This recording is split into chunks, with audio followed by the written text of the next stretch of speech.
अस्सलाम वालेकुम, मैं हूं अलीना फारूक शेख। कुछ रोज़ पहले वकला बरादरी में कुछ सुनगुन थी कि सुप्रीम कोर्ट के दो जजेस, स्पेसिफिकली इशारा था जस्टिस मंसूर अली शाह और जस्टिस मुनीब अख्तर, उनके खिलाफ कोई रेफरेंस लाया जा सकता है। जब ये सवाल सीनियर सहाफ़ी मुनीज़ जहांगीर ने कुछ रोज़ पहले राना सनाउल्लाह साहब के सामने रखा, तो राना साहब ने जवाब दिया कि जजेस के ऊपर रेफरेंस बनाया जा सकता है या नहीं, या बनाया जाएगा या नहीं, ये तो नहीं कह सकते, लेकिन उनकी राय है कि बनाया जाना ज़रूर चाहिए, गुंजाइश मौजूद है। वो कहते हैं कि जो मामला जिस तरह से लेकर चल रहे हैं ये दो जजेस, काफ़ी काबिल एतराज़ हैं चीज़ें उनमें, ख़ासकर किस तरह से मामला चलने नहीं दिए जा रहे। ये भी कहा कि पूरे इदारे को मलाइन करने वाले प्रोपेगेंडे की वजह अगर कोई बने तो वो मिसकॉन्डक्ट के ज़ुमरे में ज़रूर आता है। अब अहम इस चीज़ में ये कि रेफरेंस बनता है या नहीं वो तो एक अलग बात, लेकिन एक सिटिंग मिनिस्टर इस राय का इजहार कर रहे हैं कि कहीं ना कहीं जो कॉन्डक्ट है जजेस का वो मिसकॉन्डक्ट है, और ये वो वाले मिनिस्टर हैं जो कि ख़ुद भी कानून के तालिब इल्म रह चुके हैं, तो उसमें ज़्यादा वेट जाता है। अब इसी के ऊपर जब आज सहाफ़ी जो हल्फ बर्दारी की तकरीब में शामिल थे, उन्होंने जस्टिस मंसूर अली शाह से डायरेक्टली पूछा कि इस तरह सुना जा रहा है कि कोई रेफरेंस आपके ऊपर बनाया जाए, तो मंसूर अली शाह साहब ने तो उसको आएगा कर दिया। उन्होंने कहा जब आएगा तो देखा जाएगा। लेकिन ये जो बातें हो रही हैं रेफरेंस की, या ये इजहार किया जा रहा है राय का कि बनना चाहिए रेफरेंस, ये क्या सिर्फ दबाव के लिए बातें हो रही हैं या फिर वाकई में ऐसी कोई गुंजाइश निकलती भी है या कोई कानूनी बुनियाद मौजूद है? इसी सवाल से आगाज़ करते हैं अपनी डिस्कशन का, जिसके लिए हमें ज्वाइन कर रही हैं महमूद सरफराज साहिबा, इरशाद भट्टी साहब, आसिफ रशीद चौधरी साहब और आज़ाद सैयद साहब भी हमारे साथ मौजूद हैं। इरशाद भट्टी साहब, आप सबसे पहले राय का इजहार कीजिएगा। आप इस्लामाबाद में भी मौजूद हैं, देख भी रहे हैं बड़ी क्लोजली मामलात को। क्या समझते हैं ये जो बात निकली है और राना साहब ने अपनी राय का इजहार किया और कह रहे हैं वकला में बड़ी चल रही है, इसके पीछे कितना वजन है या कितनी सॉलिड बुनियाद मौजूद है? मैडम शेख, आज की तकरीब हल्फ बर्दारी पर जस्टिस मंसूर अली शाह साहब ने एक बात तो आपने बताई कि उन्होंने क्या कहा, कुछ और भी उन्होंने कहा। उन्होंने कहा किसी से कोई ज़ाती अनाद या इख्तलाफ नहीं, जबकि कुछ गलत किया ही नहीं तो रेफरेंस का डर के कैसा। सवाल हुआ कि कहा जाता है कि आप लोग काम नहीं करते। मंसूर अली शाह साहब बोले कि मुकदमात निपटाने की शरह देख लें, किस के कितने फ़ैसले कानून की किताबों में शाया हुए हैं, सब के सामने हैं, तमाम रिकॉर्ड सुप्रीम कोर्ट की वेबसाइट पर मौजूद है। सुना है आपके ख़िलाफ़ रेफरेंस आ रहा है, रेफरेंस जब आएगा तब देखी जाएगी, और अल्लाह मालिक है, कमरे में मौजूद हाथी किसी को नज़र ना आए तो क्या कह सकते हैं। बाकी तमाम जजेस के साथ मुलाकात होती है, इकट्ठे चाय भी पीते हैं। मैडम शेख, सबसे पहले तो शुक्रिया मंसूर अली शाह साहब, शुक्रिया मुनीब अख्तर साहब, शुक्रिया आयशा मलिक साहिबा और शुक्रिया अतरम मिनल्ला साहब। आप हर मौके पर आवाज़ उठा रहे हैं, आप आइन और कानून याद दिला रहे हैं, आप समझ कर ना समझने वाले ना समझों को समझा रहे हैं, आप सच से पर्दा हटा रहे हैं। और यहाँ इस्लामाबाद हाई कोर्ट के उन 5 जजों का भी शुक्रिया जिन्होंने 3 ख़त लिखे मुख्तलिफ़ औकात में, कम अज़ कम जो उनको करना चाहिए था वो उन्होंने किया।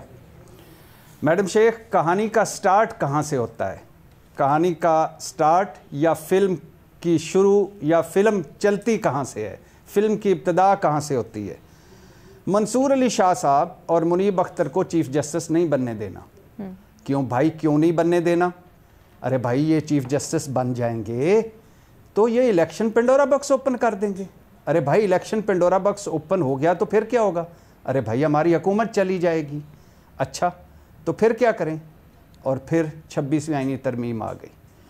फिर एक मौका पर चेमगोइयाँ हुई इस्लामाबाद में कि अब तो 26वीं आईनी तरमीम आ गई, अब या अफरीदी साहब चीफ जस्टिस बन गए, अब अमीनुद्दीन साहब आईनी बेंच के हेड हो गए, अब तो आईनी बेंच में भी वो नहीं है मंसूर अली शाह साहब और मुनीब अख्तर साहब, अब तो वो रिटायर हो जाएंगे। लगता है ऐसे ही है कि वो मुस्ताफ़ी हो जाएंगे, मगर ऐसा ना हुआ।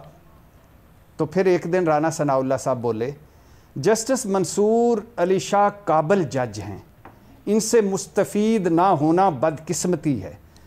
हमने इनका रास्ता रोका, मगर हमारा कसूर नहीं, कसूर पीटीआई का है, उनकी वजह से रास्ता रोका। फिर मैडम शेख, अब अगला मरहला आया है कि रेफरेंस गो के अब रेफरेंस की बात करके हुकूमत कह रही है कि कोई रेफरेंस नहीं लाया जा रहा, और मुझे लगता है ये रेफरेंस वाली बात दबाव डालने की एक कोशिश है, डराने की एक कोशिश है, धमकाने की एक कोशिश है,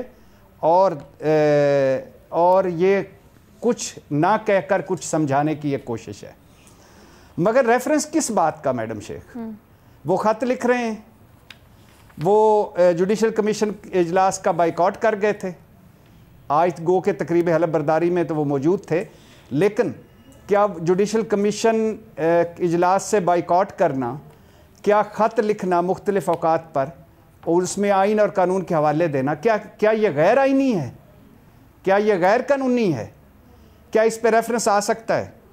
मेरा ख्याल है मैडम शेख, हम सबको दरख्वास्त करनी चाहिए हुकूमत से कि ये रेफरेंस लाएं, शौक से रेफरेंस लाएं, क्योंकि ऐसे रेफरेंस काबिल समात भी नहीं होते। ये ऐसे रेफरेंस समात से पहले उठाकर बाहर फेंक दिए जाते हैं रद्दी की टोकरी में। तो ये सिर्फ मैडम शेख किस्सा मुख्तसर आसान लफ्ज़ों में एक दबाव डालने की कोशिश है, या एक फ्रस्ट्रेशन है, या एक डिप्रेशन है। और अब हम तो इस सतह पर पहुंच गए कि आटा गुंदी पई तो हिल्दी क्यों है। मतलब अब कोई अपनी राय का इजहार भी ना करे। जो कुछ आपने बंदोबस्त कर दिया उस पर बरा राजी और रजा सर झुका कर चले, कोई बात ही ना करे। लेकिन वो इसी के ऊपर कह रहे हैं कि राय के इजहार का जो तरीका था, राना साहब को अपेरेंटली उसके ऊपर एतराज़ है। महमल, अगर आप इंटरव्यू भी देखें तो उसके अंदर वो ये कहते हैं कि अगर ख़त लिखना ही था तो वो मीडिया को क्यों पहले जारी हो जाता है, चीफ जस्टिस को पहुंचने से पहले।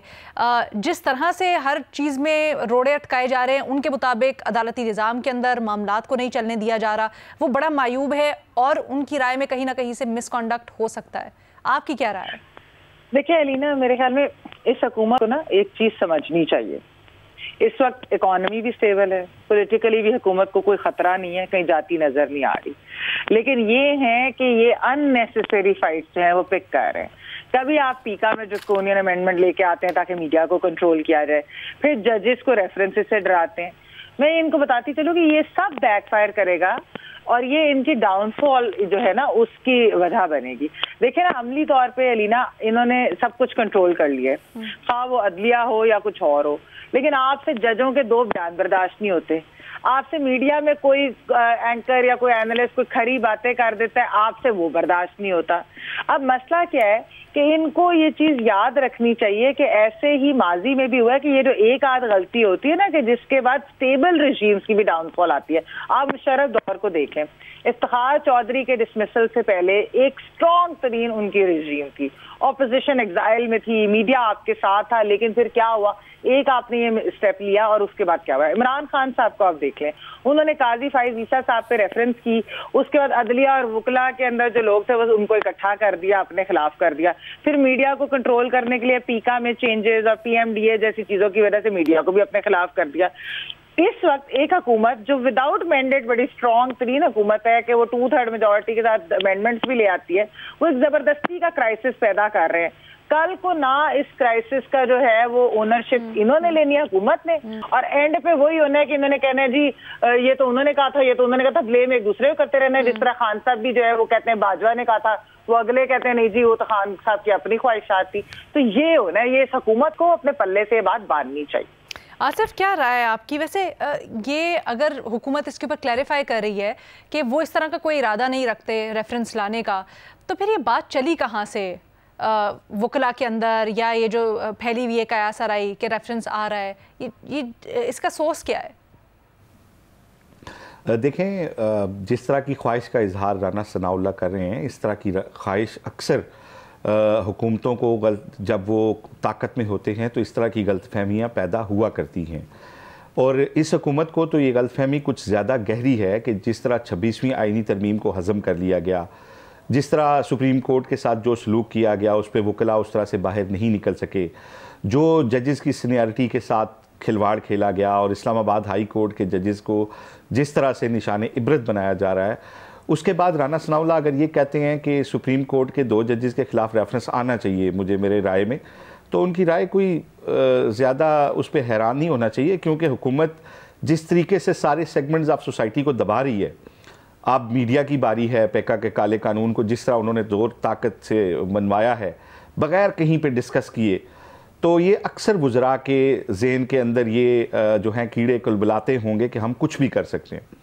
लेकिन आज जो एक बात शायद रिपोर्ट नहीं हुई, वो जस्टिस मंसूर अली शाह ने साथ ये भी कहा कि I will go down fighting, हार नहीं मानेंगे, लड़ते हुए और जाएंगे। मंसूर अली शाह जो है ना, मंसूर अली शाह मैदान में मौजूद हैं और उनकी चीफ जस्टिस तो चली गई है। और मेरा ख्याल है कि हुकूमत डरे उस वक्त से जब मंसूर अली शाह को बार अपने खिताब के लिए बुलाना शुरू कर दें और वकीलों का वो सोया हुआ जिन जो है वो जाग जाए। ये अभी तो डिवाइड और उसकी रूल की पॉलिसी चल रही है, लेकिन अगर ये जिन बाहर आ गया तो मेरा ख्याल है कि राना सनाउल्लाह इसी तरह कल की बात है वो बैरिस्टर शहजाद अकबर कहते थे कि मैं तो मुलजिम जज के बयान का जवाब भी नहीं देना चाहता काजी फायज ईसा के, तो वो अभी मफरूर हैं और आते नहीं हैं इधर, ठीक है ना।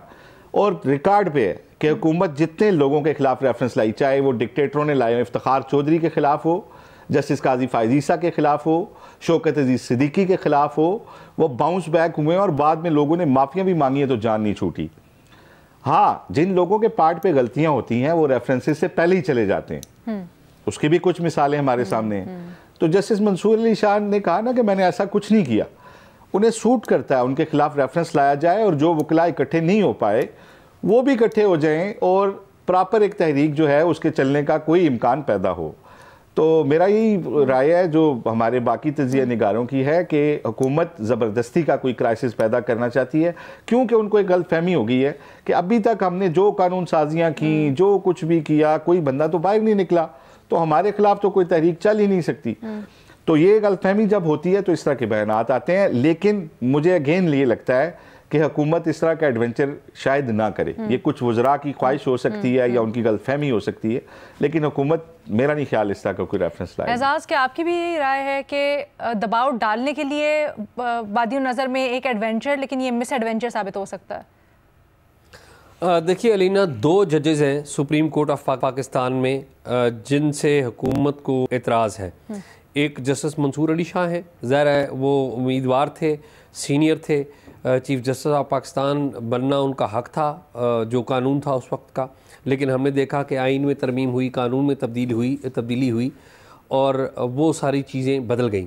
दूसरे जज हैं जस्टिस मुनीब अख्तर। अगर आप जस्टिस मुनीब अख्तर के बारे में कोई रेफरेंस लेके आते हैं तो वो कभी भी इस तरह से जवाब नहीं देंगे जिस तरह मंसूर अली शाह ने खुलकर आज जर्नलिस्ट के सामने बात की है। उसकी वजह है कि उनके ऊपर बहुत सारे सवालात हैं जिनके जवाबात मौजूद नहीं हैं, और शायद वो वाले ऐसे सवालात हैं जो काफ़ी हद तक बाज़ लोग कहते हैं कि बड़े वैलिड भी हैं, इसलिए शायद मुनीब अख्तर तो वो जवाब ना दे सके। लेकिन अगर आप ये सोचते हैं या हुकूमत ये सोचती है कि मंसूर अली शाह के बारे में कोई रेफरेंस लेके आएँ, तो आप को मैं एक बात बता दूँ कि मैं जस्टिस मंसूर अली शाह का जो कंडक्ट है या उनके जो बहैसियत जज काम है वो लाहौर हाई कोर्ट से देखता आ रहा हूँ, और एक रिप्यूट जो है वो आपकी ट्रैवल करती है। इस्लामाबाद में भी आए तो वन ऑफ द फाइनेस्ट जजेस, अगर हालिया जजेस की जो तारीख है उसमें देखा जाए तो वो वन ऑफ द बेस्ट जजेस we have is justice Mansoor Ali Shah, no doubt about it. और उनके ऊपर, जस्टिस मंसूर अली शाह के ऊपर कोई किसी हवाले से कोई 1 रुपये का भी इल्ज़ाम आयद नहीं कर सकता। तो इसलिए उनके ऊपर पहले तो ये है कि रेफरेंस लाना, ये मुझे नहीं पता कि क्या रेफरेंस लाएंगे, झूठ सच क्या होगा। सरगोशियाँ पहले होती हैं इसी तरह की और बाद में हम देखते हैं कि रेफरेंस भी आ जाते हैं। और दूसरी बात यह कि अगर जस्टिस मंसूर अली शाह के ख़िलाफ़ रेफरेंस लाया तो ये एज ए सोसाइटी हम सब के ऊपर एक चार्ज होगा, और जो लोग जानते हैं जस्टिस मंसूर अली शाह के करैक्टर को, उनके कंडक्ट को, जो भी माजी में उनका रहा है एज ए जज, तो वो सारे इस बात की गवाही देंगे। एट द सेम टाइम मुझे ज़ाती तौर पे जस्टिस मंसूर अली शाह का जो अंदाज़ है कि जिस तरह नए चीफ जस्टिस आए उनके बारे में एक ख़त लिख रहे हैं, पुराने चीफ जस्टिस के साथ इनकी एक तलखी होगी, मेरे ख्याल में जस्टिस मंसूर अली शाह ने भी अपने कंडक्ट में अपनी ग्रेस खोई है। इसमें मुझे कोई दो राय नहीं है, बसद एहतराम हो सकता है मेरी राय गलत हो, मैं चूँकि उनको बड़ा पसंद भी करता हूँ।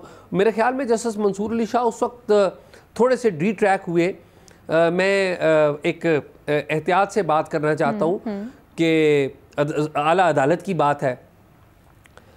जब फैसला जस्टिस मंसूर अली शाह ने अपने एक साथी जज से शायद मुतासर हुए या जो भी हुआ, एक मुतनाज़ा फैसला दिया जो कि किसी तरीके से भी कानून और आइन के हवाले से नहीं था। सीट्स वाला कह रहे हैं और आप? उसके बाद हमने देखा जी, कौन सा कह रहे हैं? सीट्स वाला फैसला कह रहे हैं आप? रिजर्व सीट्स वाला? जी। माजरत एजाज, एक सवाल है मेरा आपके तज्जिए के ऊपर। अगर आप समझते हैं कि जो उनका तर्ज अमल रहा, उन्होंने अपनी ग्रेस खोई, तो फिर आपके लिहाज से क्या होना चाहिए था उनका तर्ज अमल? देखिए, मैं ज़ाती तौर पे समझता हूँ कि जस्टिस मंसूर अली शाह का जितना कद है अदालत के अंदर बैसियत जज, उन्होंने जो कंट्रीब्यूशंस दी हैं, उनके लिए दो रास्ते थे। पहला रास्ता जो आइडियल रास्ता था, वो रास्ता अपने रास्ते के ऊपर जो मौजूद कांटे थे उनको हटाते और वो पाकिस्तान के चीफ जस्टिस बनते और पाकिस्तान की तारीख के बेहतरीन चीफ जस्टिस में उनका नाम होता। भट्टी साहब भी कुछ कहना चाहते हैं? नहीं, मैंने यही बात अगली कही, मैंने अगली यही बात की अलीना, आपने सुना नहीं शायद। क्या सर? मैंने यही बात कही कि अगर वो रेजिस्टेंस कर रहे हैं तो मेरे ख्याल में किसी भी सतह पर ग्रेस लूज नहीं करनी चाहिए। भट्टी साहब, आप कुछ कहना चाह रहे थे? जी मैडम शेख, पहली बात तो ये है कि मैं एजाज से बिल्कुल एग्री नहीं करता। ग्रेसफुल जज हैं, उन्होंने कोई ग्रेस लूज नहीं की, कोई कंडक्ट उनका ऐसा नहीं, कोई फैसला उनका ऐसा नहीं जिससे जज की ग्रेस जाती हो। वो लेटर लिखना या बात करना, ये ग्रेसफुल जज की है, और अंदर बैठकर फोरम पर मौजूद होकर कोई आइन या कानून को तोड़ने के अलावा विद इन सिस्टम बात करना। मंसूर अली शाह माजी में भी हमने देखा इस तरह के खतूत लिखे गए हैं, खासकर अपने चीफ जस्टिस को अगर लिख रहे हैं और फिर उसकी अगर बाहर आ जाती। तो आसिफ, आप भी कुछ ऐड करना चाह रहे थे? जी बिल्कुल, मैं जो हमारे शाह साहब हैं, मंसूर अली शाह साहब हैं, मैं समझता हूँ कि वो बड़े ही इंडिपेंडेंट जज हैं। और आज जो उन वकला साथ नहीं निकल रहे ना, उसमें आपको याद होगा कि जब चीफ जस्टिस ये थे हमारे पंजाब के लाहौर हाई कोर्ट के, तो उसमें अपने एक साथी जज के साथ इन्होंने स्टैंड लिया था और वकला पे FIR जो हुई थी उसमें उन्होंने बेल नहीं ली थी, जिसके बाद ही इनको फिर चीफ जस्टिस से हटा के सुप्रीम कोर्ट भी लाया गया था। और ये सारा आपको याद होगा। देखें, वो हमेशा असूल के साथ खड़े होने वाले जज हैं। सुप्रीम कोर्ट ऑफ पाकिस्तान में जो तकसीम हुई वो जस्टिस काजी फायज ईसा जो थे उनके दौर में हुई, जब वो उनके चीफ बनने से पहले हुई, जब वो ये समझते थे कि मुझे और मेरी बीवी से अगर ये पूछा गया कि आपकी बाहर प्रॉपर्टीज़ कैसे बनी, तो ये हमारे से बड़ा जुल्म हुआ है। हालांकि लोग उनके खिलाफ इसलिए खड़े हुए थे, उनके साथ इसलिए खड़े हुए थे कि वो समझते थे कि कोई ताकतवर हल्कों को यह हक नहीं पहुंचता कि वो किसी जज को जो है उसको बाजू से मरोड़ के उतारें, रडार पे लेके उतारें। लेकिन उसके बाद हमने देखा कि सुप्रीम कोर्ट डिवाइड रही। वो अपने चीफ जस्टिस साहिबान के खिलाफ रहे, फिर जब वो खुद चीफ थे तो दीगर जजेस के खिलाफ रहे, और एक डिवाइडेड सुप्रीम कोर्ट के खिलाफ पार्लियामान ने 26वीं आईनी तरमीम पास की, और अब वकला मूवमेंट भी नहीं चल रही। बाकी जहां तक बात है ना खतूत की, इस्लामाबाद हाई कोर्ट के जजेस ने अपने चीफ जस्टिस को खत लिखा, जस्टिस आमिर फारूक को, तो वो 1 साल बाहर नहीं आया। अगर उन्होंने देना होता तो वो खुद दे देते। उसके बाद जब उन्होंने काजी फायज ईसा को खत लिखा तो उसी शाम बाहर आ गया। तो इट मींस कि वो सुप्रीम कोर्ट ऑफ पाकिस्तान से आया। जस्टिस काजी फायज ईसा तो माजी में सदर पाकिस्तान को खत लिख चुके हैं, और उस वक्त जब बंदयाल साहब ने उन्हें कहा कि आपने क्यों लिखा, तो उन्होंने कहा जी मैंने तो आपसे पूछ के लिखा था। उन्होंने कहा नहीं, आपने मेरे से सिर्फ जिक्र किया था। तो खत लिखने पे जज इस तरह डिस्क्वालीफाई नहीं हो सकते, और अगर किसी को शौक है तो वो रेफरेंस ले आए इसके ऊपर। ठीक है sir, I think we have settled this debate now. एक छोटी सी ब्रेक लेते हैं और फिर आपके सवाल।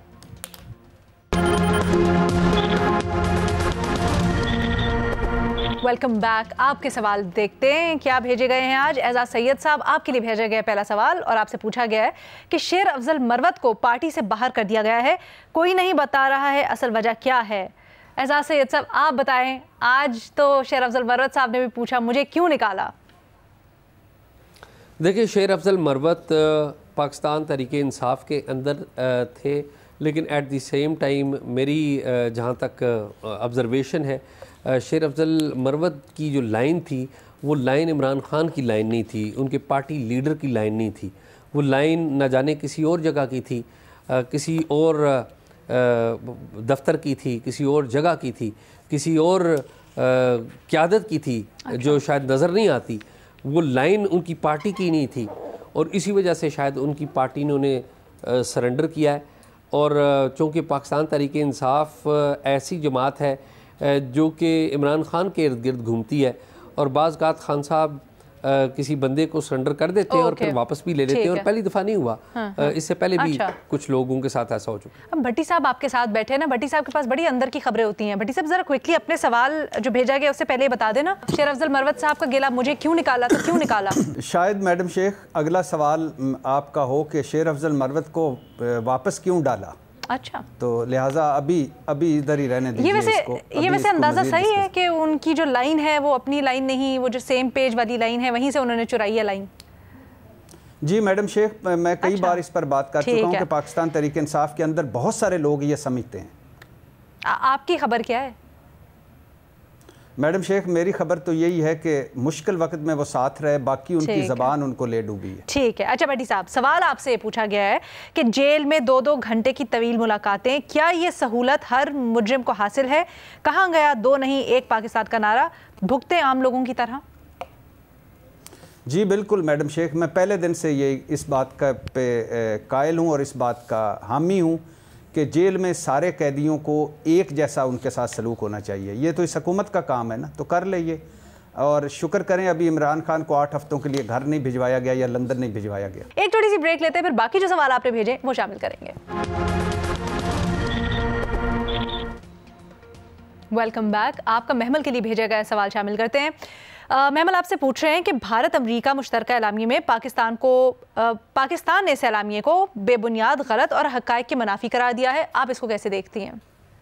बिल्कुल ठीक लीना, हमारे फॉरेन ऑफिस ने जवाब दिया, क्योंकि मोदी हुकूमत और इंडिया तो किस मुंह से ये बात कर सकते हैं जो उन्होंने की है। आप देखें कि वॉशिंगटन पोस्ट ने किस तरीके से एक्सपोज किया कि इंडिया की इन्वॉल्वमेंट है दहशतगर्दी और टारगेट किलिंग्स जो पाकिस्तान में हुई हैं, और गार्डियन ने भी इसके ऊपर रिपोर्ट की थी। यानी कि ये एक अमेरिका का अखबार है और एक जो है वो बरतानिया का है। उसके अलावा हमारे सामने है कि कनाडा के अंदर इन्होंने किस तरीके से सिख लीडर की जो असैसिनेशन, कैनेडियन हुकूमत ने किस तरीके से इनको फिर आड़े हाथों रही, और अमेरिका के अंदर इन्होंने किस तरह कोशिश की, और बल्कि बरतानिया के अंदर भी एक केस के अंदर जो है वो इन्हीं का नाम लिया जा रहा है। तो इंडिया जो कि इंटरनेशनली ग्लोबली दहशतगर्दी कर रहा है, वो किस तरीके से मोदी हुकूमत हमें बातें कर सकती है, क्योंकि वॉशिंगटन पोस्ट ने लिखा था कि मेन ड्राइविंग फोर्स इन सब चीजों के पीछे मोदी खुद है, नरेंद्र मोदी। तो आप ये देख रहे फिर कुलभूषण जाधव भी हमारे पास है, तो ये इंडिया तो ये बात कर ही नहीं सकता। हमारे फॉरेन ऑफिस ने बिल्कुल सही जवाब दिया। ठीक है, थैंक यू महमल। अगला सवाल भेजा गया आसिफ बशीर चौधरी साहब आपके लिए। आपसे पूछा जा रहा है कि क्या बानी पीटीआई का बार बार खत लिखना सियासी कमजोरी का इजहार है या पसे पर्दा किसी नई डील की कोशिश है?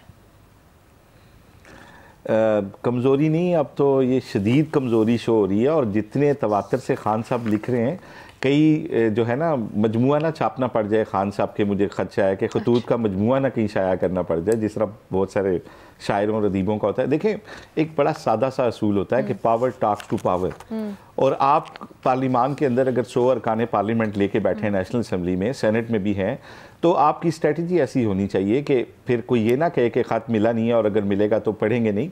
तो खान साहब की पार्ट पे जो है मेरा ख्याल है वो पॉलिसी का फुकदान है, उनकी कोई पॉलिसी वो एक आइडेंटिफाई नहीं करे, किसी एक नुकड़े नहीं लग रहे कि मैंने करना क्या है, लड़ना है या मुसालत करनी है, मुफाहमत करनी है। लड़ना है तो उसका टाइम कौन सा सही है।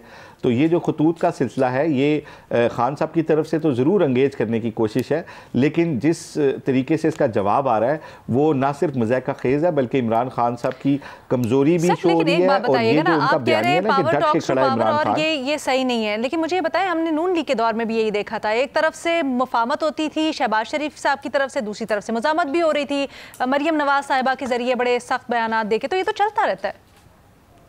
देखें, उसमें ये होता था ना, जब बातचीत होती थी तो मरियम बीबी का ट्विटर खामोश हो जाता था, ठीक है ना, और एक पॉलिसी होती है आपकी एक वक्त की, जब आप दबाव डाल रहे होते हैं तो उस वक्त आप बयानात दे रहे होते हैं, जब बैक, और फिर खतूत नहीं लिखे गए थे, बैक चैनल जो बातचीत होती थी उसमें सीज फायर किया जाता था और इंतज़ार किया जाता था कि अपने लिए कोई मौका पैदा किया जाए। ठीक है, बहुत शुक्रिया आसिफ बशीर चौधरी साहब, और आप लोग हमें इसी तरह से लिखते रहिए। हमारे YouTube के एपिसोड के नीचे आपने जाना है, अपने तज्जियाकार का नाम लिखना है या जनरल सवाल छोड़ना है, हम आपका सवाल प्रोग्राम में शामिल करेंगे। अल्लाह हाफ़िज़।